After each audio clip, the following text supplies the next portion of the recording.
लखीमपुर की घटना ने पूरे देश को हिला दिया है।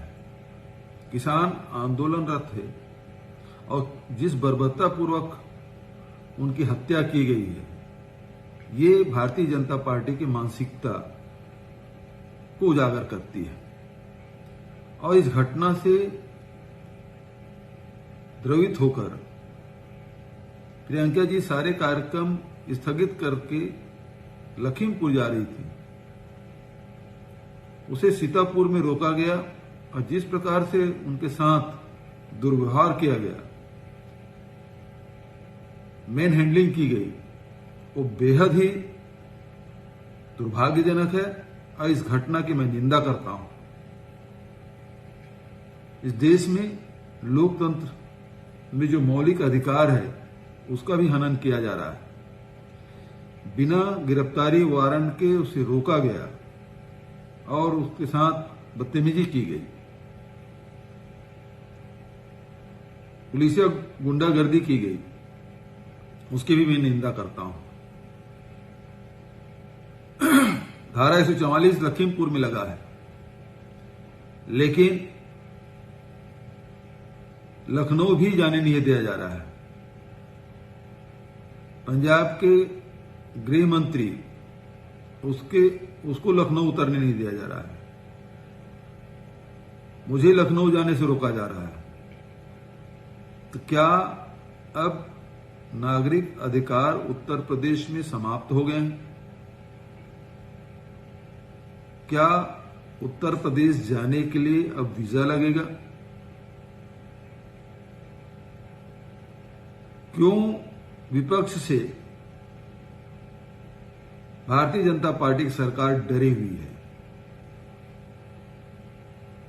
यदि इस घटना में उनके लोगों का कोई हाथ नहीं है तो विपक्ष को लखीमपुर जाने से नहीं रोकना चाहिए। सारे देश ने देखा है, सारी दुनिया ने देखा है कि किस तरह से भारतीय जनता पार्टी के केंद्रीय मंत्री के बेटे ने किसानों को गाड़ी के तले रौंदा है और उनकी हत्या की है। लेकिन बेशर्मी से योगी आदित्यनाथ की सरकार ने उत्तर प्रदेश को जंगल राज बना दिया, अराजकता के माहौल में झोंक रखा है।